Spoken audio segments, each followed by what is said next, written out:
I've also had people come to me and warn me and say, President, you know, you are too vocal. You say things that challenge these people who have the power in their hands, and they're going to kill you. Well, first of all, it means they're killers.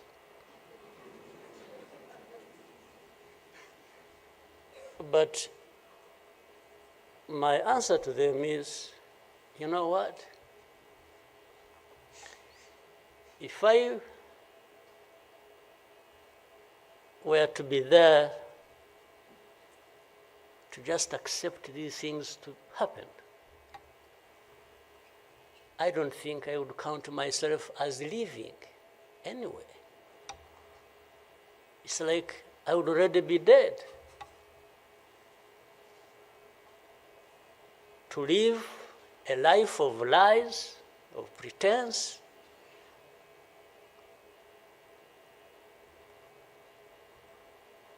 and all my life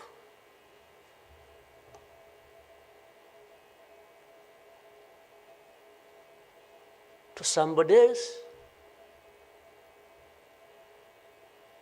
I would be dead anyway. So why don't I die fighting?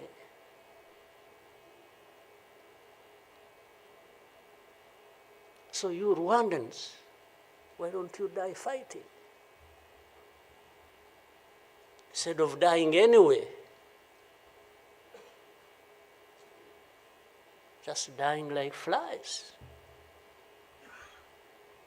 Why? Abaririmbyi barakoze cyane. Nyakubahwa Perezida wa Repubulika, abari hano twese n'abadukurikiye hirya no hino, dutegereje ubutumwa mwatugeneye uyu munsi. Umwanya n'uwanyu.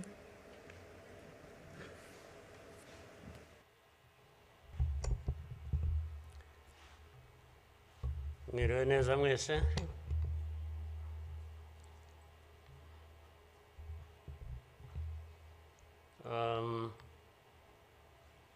Ngira ngo biroroshye wenda kugira aho mpera.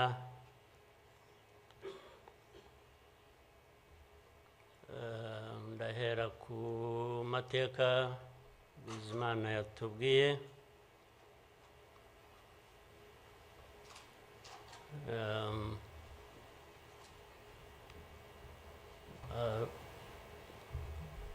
Arambuye, afite ibimenyetso ashingiyeho.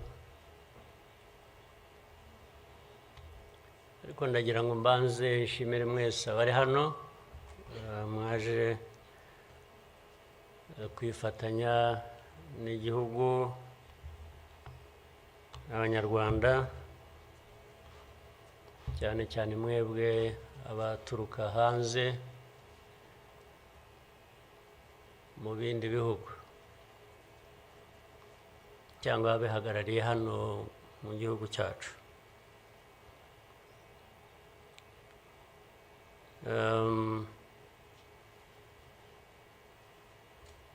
Ndabashimira kuko kenshi ko dusigaye tubibona ko bisigaye biri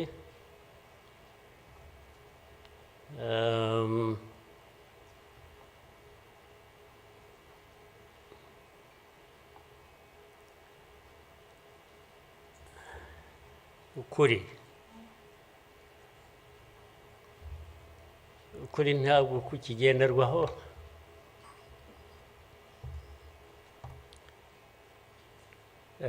Ni nacyo gituma, ariko reka mvugane, hari umuntu w'inshuti yanjye wigeze kumbaza atari ko wowe nk'umuntu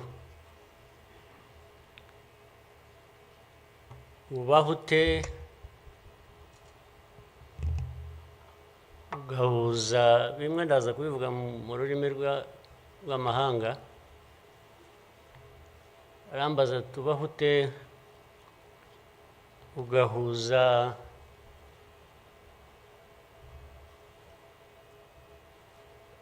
the dark past and the cruel present.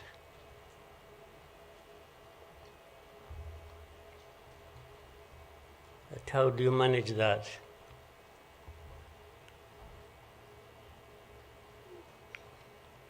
Ariko uko nabyumvaga ntabwo ari igihe yabazaga gusa, yabazaga u Rwanda. Uvuga ngo u Rwanda mubaho muti, with a very dark past and a very cruel present.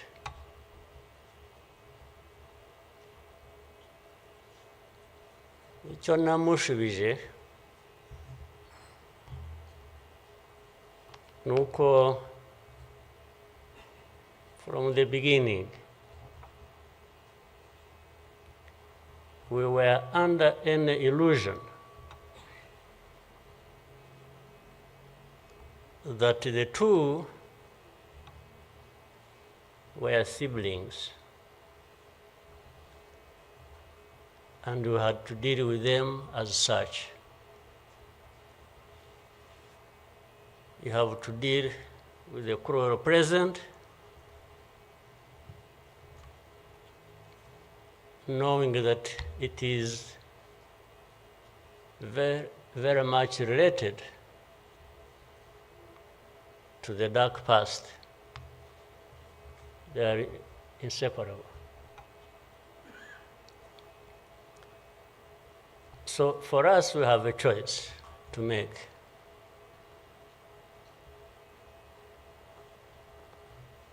You are either crushed in between and you stop existing, or you stand up and fight.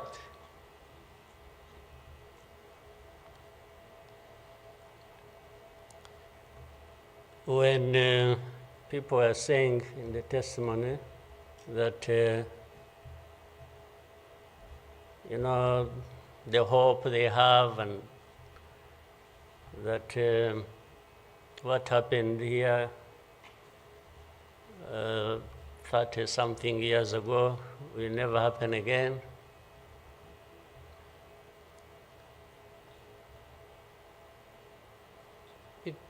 It won't be because of those who were responsible for that dark past will not try again, or are not even trying now again. It will not happen again just because there will be people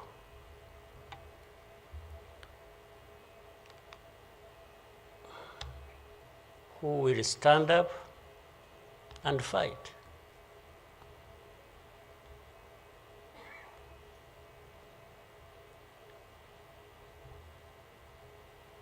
It's not because there are fewer people who wish to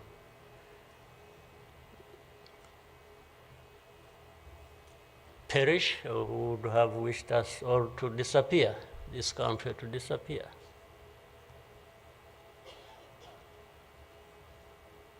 But how can people accept that? How can people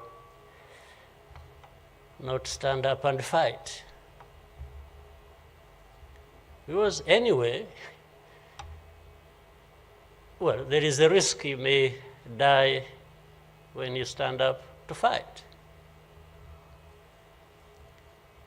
But if you don't, it's a sure thing you are going to die.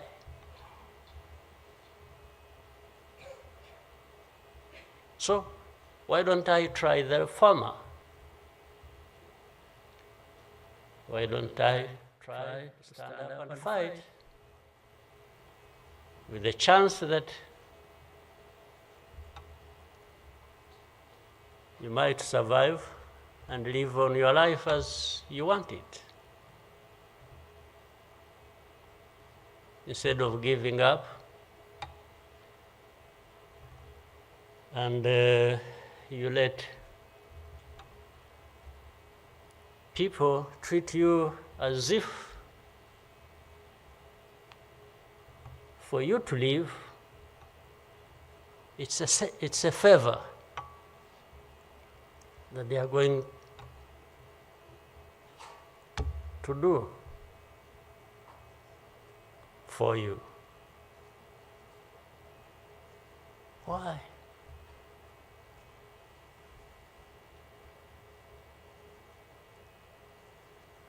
I've also had people come to me and warn me and say, President, you know you are too vocal, you say things that challenge these people who have the power in their hands, and they're going to kill you. Well, first of all, it means they're killers.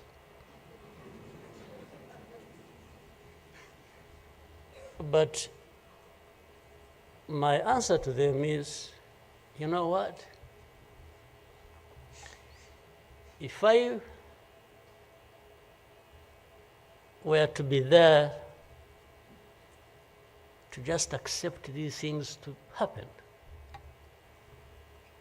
I don't think I would count myself as living anyway. It's like I would already be dead. To live a life of lies, of pretense,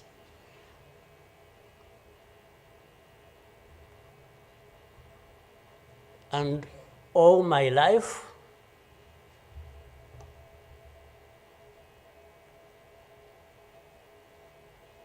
to somebody else, I would be dead anyway. So why don't I die fighting?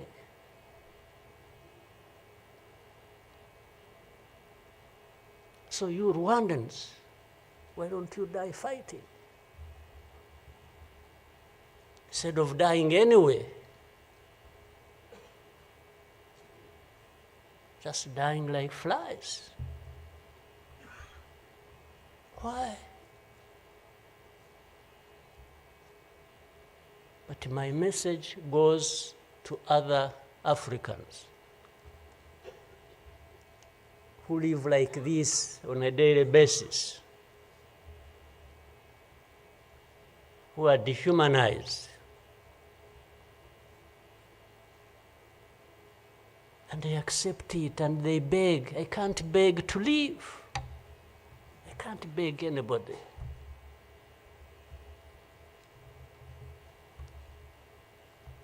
We will fight. If I lose, I lose. But there is a chance.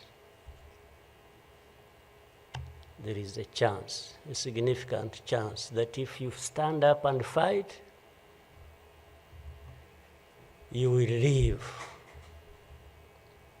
And you will have lived a dignified life that you deserve, that anybody else deserves. So these people who are there to the UN, they are there to these Western capitals, they are everywhere, they are just saying, Rwanda, this small country, this Rwanda. I mean, you see, when you are talking about Rwanda and ganging up together against Rwanda, you think it's some country that is, I don't know. Then when I remember the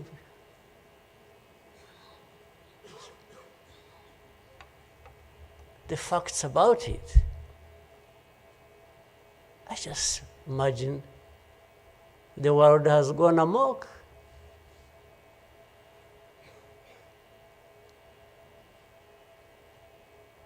But in the midst of all that,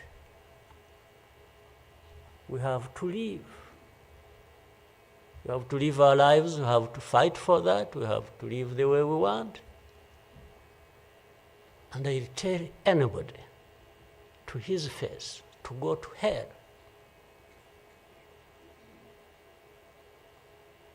If anyone comes around and thinks they can, they come and say, hey, we're going to sanction you. To what? Go to hell. Just go to hell.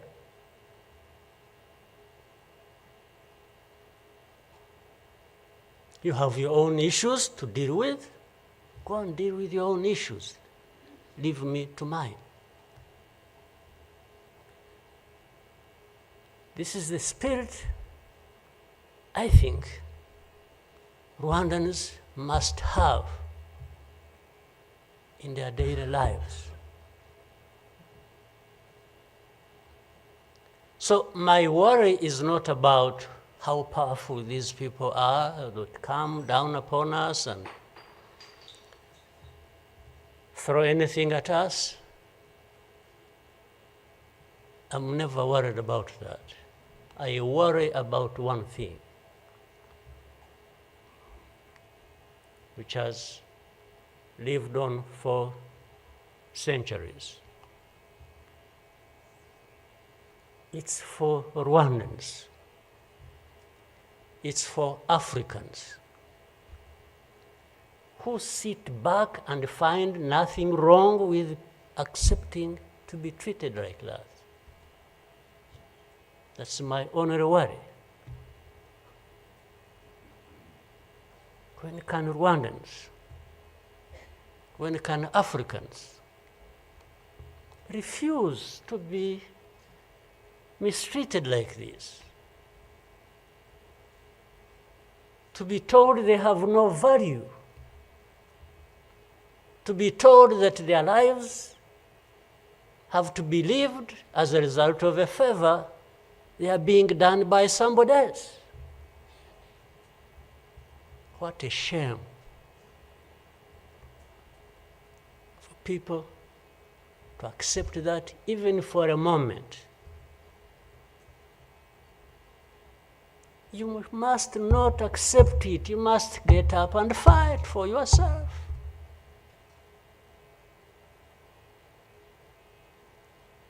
And then you have fools leading countries and being used as puppets.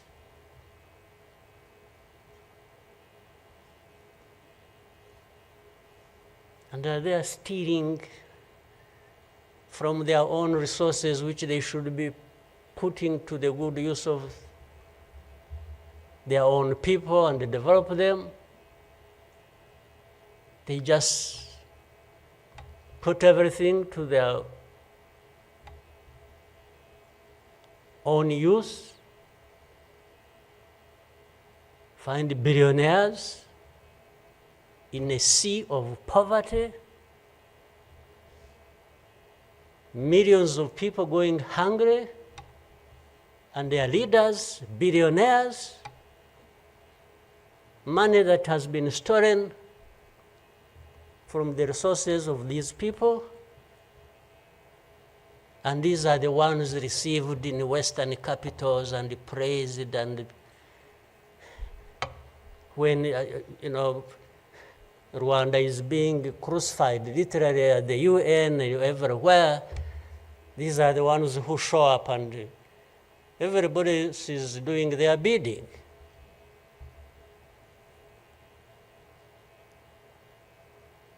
They don't talk. These ones don't even say a thing. There is somebody to say it for them.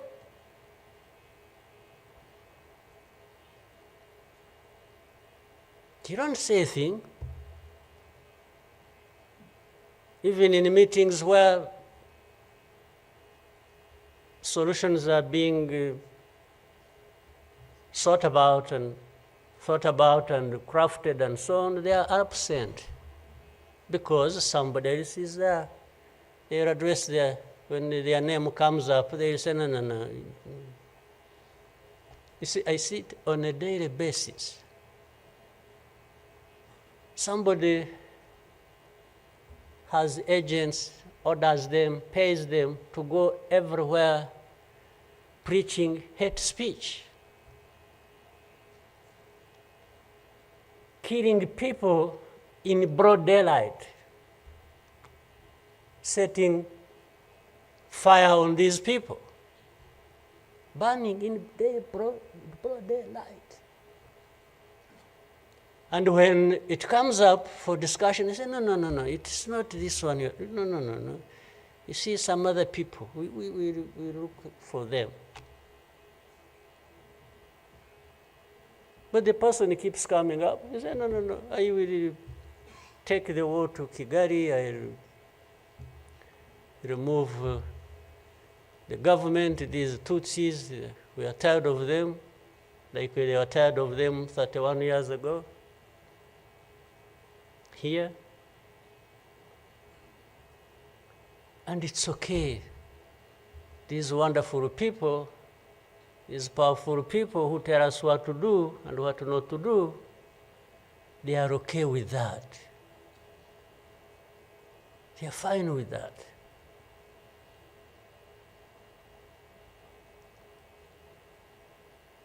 And they expect us to accept it also ourselves.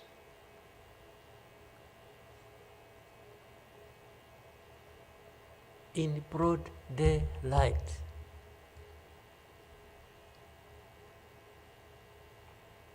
Hate speech, killings of people for their identity, uprooting them from their homes, and most of them are refugees here in this country. We have 125,000 people as refugees who have been living in camps, uprooted from their homes in eastern Congo. And then these powerful, good people come here and pick 1, 2, 3, another day 5, if there are many, to go and settle them in those beautiful countries of theirs. And they leave the majority here. And they expect us to be thankful that that's a huge gesture of generosity.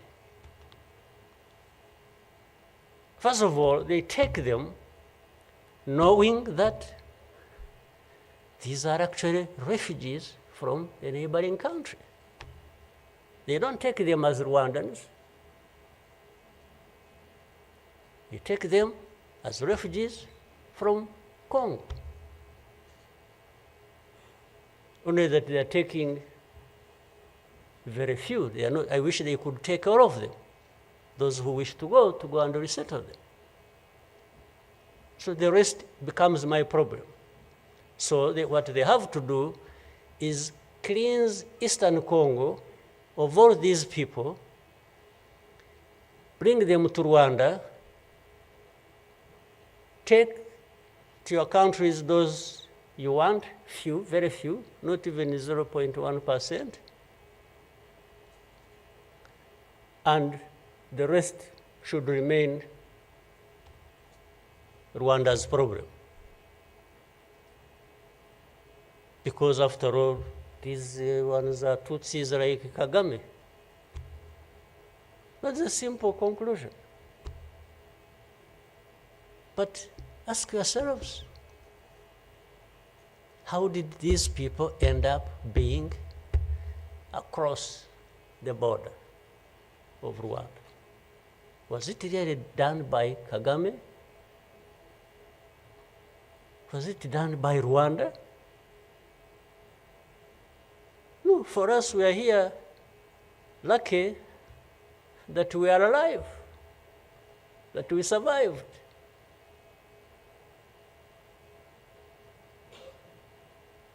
So,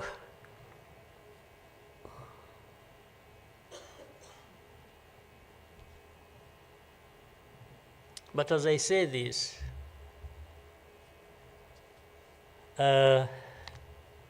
even for my sanity and the country's sanity, we have sometimes to just try to do things differently.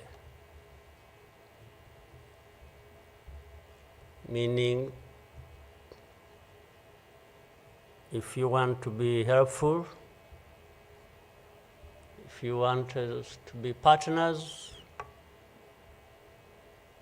we are happy to play our part, and you can be sure you will find a reliable partner in us. Irrespective of what we think about you.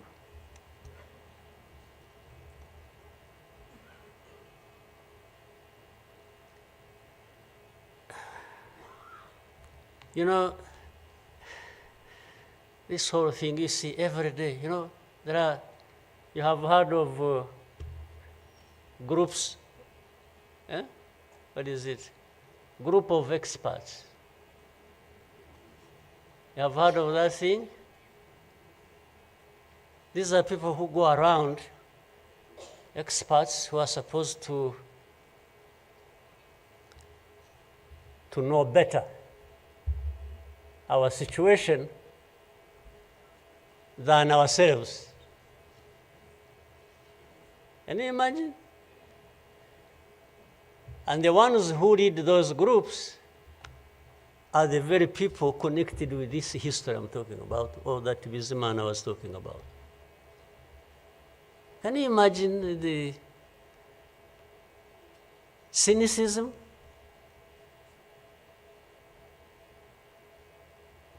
And this expert comes to me and asks me, you know, but this.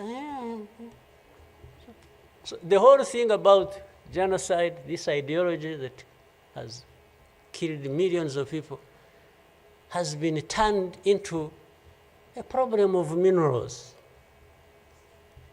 You know, it's okay. Let's imagine it's a problem of minerals now. Was it a problem of minerals in 1994? Which minerals were we fighting for here? Just imagine. Which minerals?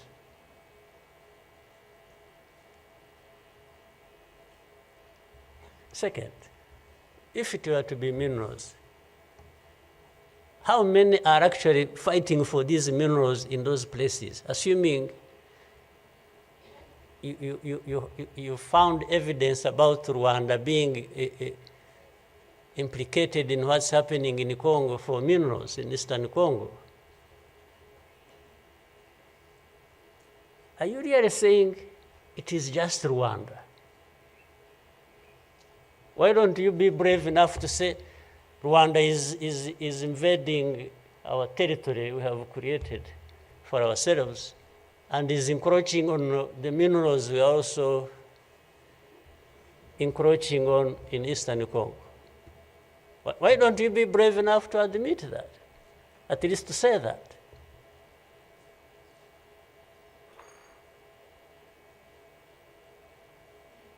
Minerals? If what is the allegations, if these allegations were true, you know what? Rwanda would be as rich as you are, those who make the accusations. We would not be needing your money at all. Which you give us nothing and you come and beat us up for for everything. I mean, yeah, that is the world between the dark past and the cruel present.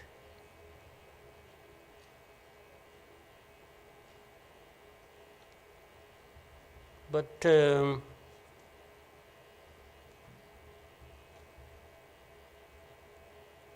what didn't kill us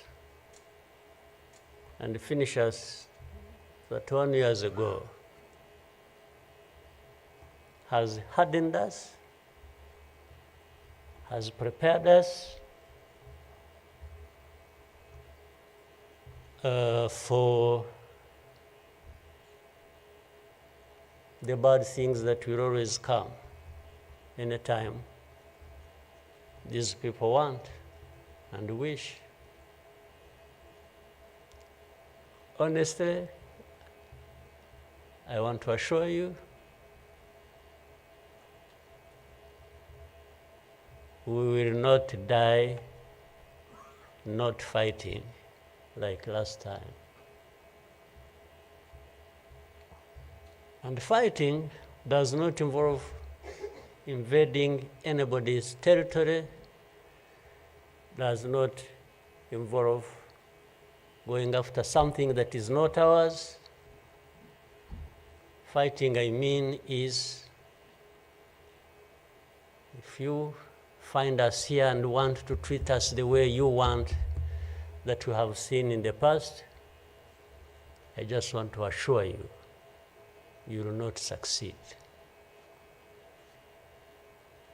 You will not succeed. I think I beg all these Rwandans, we should be itching for a fight with anybody who wants to come here and turn things upside down. And I think there are many who are ready to join for that. But for our friends, our partners, please, don't misunderstand us, don't mistreat us. We have had enough of it. Take it somewhere else. Take it somewhere else. You know, this Bizimana who was telling you this whole history, by the Bizimana, if you could compile that and distribute it to our friends and all of us. I actually want a copy of what you... But I think you should give our friends and others, they need to... Much as in the cruel present, facts don't matter, evidence doesn't matter, the truth doesn't matter. What matters is what pleases you on any day, and doesn't matter what facts about others. But and I was saying this because this man made another presentation another time that involved the same people he was talking about. And the next day, from embassies, people came to him, threatening him. Yeah. You know, they even, they are so foolishly brave to just, you know, they went to him. And I think another message went through Foreign Affairs. It's like this man who is saying this, and he was not saying it is not true, but he was saying no for daring to say it, even if it is the truth. Yes, they threatened him, and they even started threatening he will not get a visa to travel to some places, face to face, like that. Somebody from the embassy threatening our minister. Of course, I can't blame them that, given this history we have had, that from the embassy they even think they are above the minister. Yeah. He just come and say, you dare say this. He wasn't saying, this is contrary to the truth or evidence we have. Why did you present lies? No, he was just saying, whether lies or truth, you shouldn't have said it. That is the cruel present we live in, but we must confront it, and we will. We shall. No question about it. I've also told people that anyway, for us, we are in a sort of not bad position, because the worst has already happened to us. I don't think anything worse will happen, ever. So those who are scared, fearful of anything, I just want to console you in some way, if you may, that actually the worst has already passed. When we lost the people during that time, the young man was giving a testimony about. Do you think anything like that would ever happen again?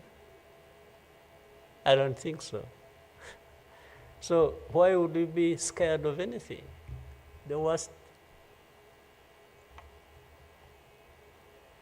The hurricane came and we took cover and things, and it has passed. And we rebuilt. We rebuilt our strength of all kinds. I don't think there is any other hurricane that will come and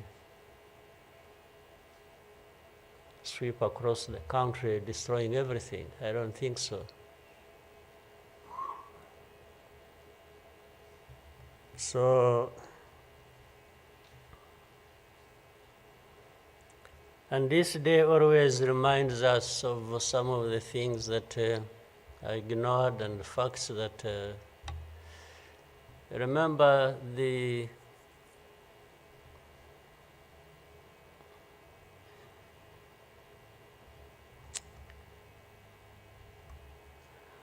book written by somebody many of you know, Philip Gurevich, with a very long title.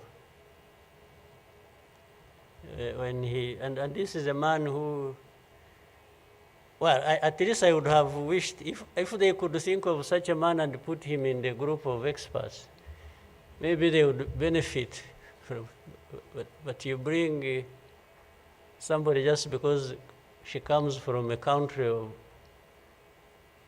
that colonized Rwanda and that becomes the expert. I think that's not serious. But he said that the title of the book was, "We wish to inform you that tomorrow will be killed with our families." You know, who were they informing? And who was going to stop that? And who was going to come to their rescue? Nobody. It just happened as they said it. People kept telling the world, "We want to inform you that tomorrow we're going to be killed with all our families." And who cared? And the families were killed indeed, including the family of the young man who was testifying here. Well, including our families, those of us standing here who have been demonized every single day about our history. The history where there is a force that always has been attempting to turn victims into perpetrators.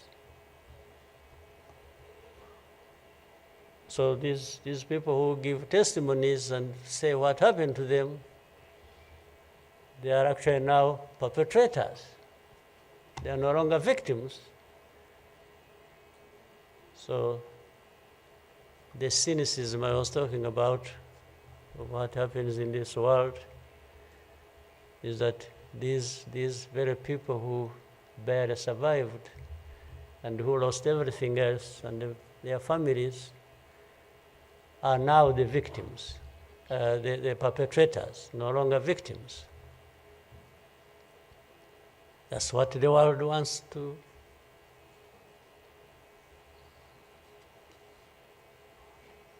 create about us.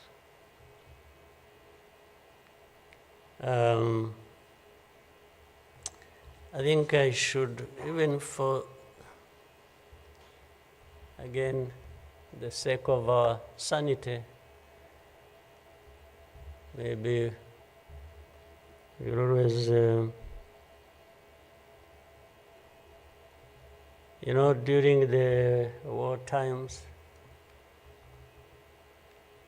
to keep my own balance, there used to be battles taking place across the country, militias killing people, RPA soldiers fighting government forces. Sometimes in our movements, one of the commanders would come to me and say, "President, you come and see what has happened here." I went there once and saw a mass grave that they had just dug with caterpillars, and I think they had put in over 2,000 people. And from that lot, we found 12 people are still breathing. And we got them out. I was told the other day of the 12, I think they lived for some time, and then now there are remaining 7 out of 12. I kept following the story. 7 are still alive. I think 5 died of... But from that moment, I told the commanders that they should never bring my attention to this kind of thing. They should just handle it, and we agreed how they would be handling it. But I should never, I don't even need to be informed or, and the reason was simple. And unfortunately, such a moment of remembrance sort of takes you back into that.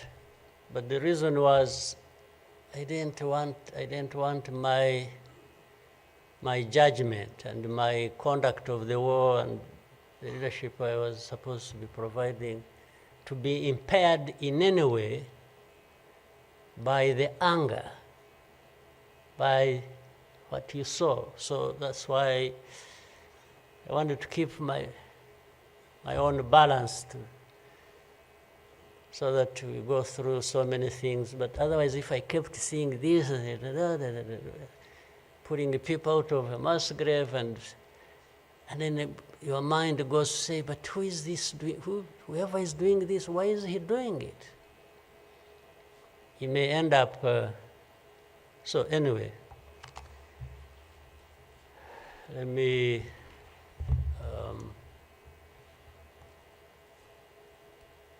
end here.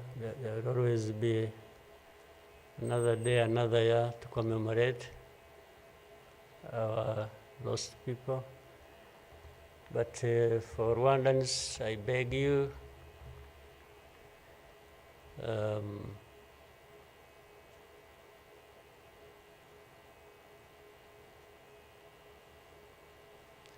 don't owe your life to anybody else. and please have the courage to deal with the situation and moment as it is. Don't offend anybody, but always fight for what is yours. Don't allow anybody else to dictate to you how you should live your life, because the moment you accept it, that is the day you have lost your life. God bless you.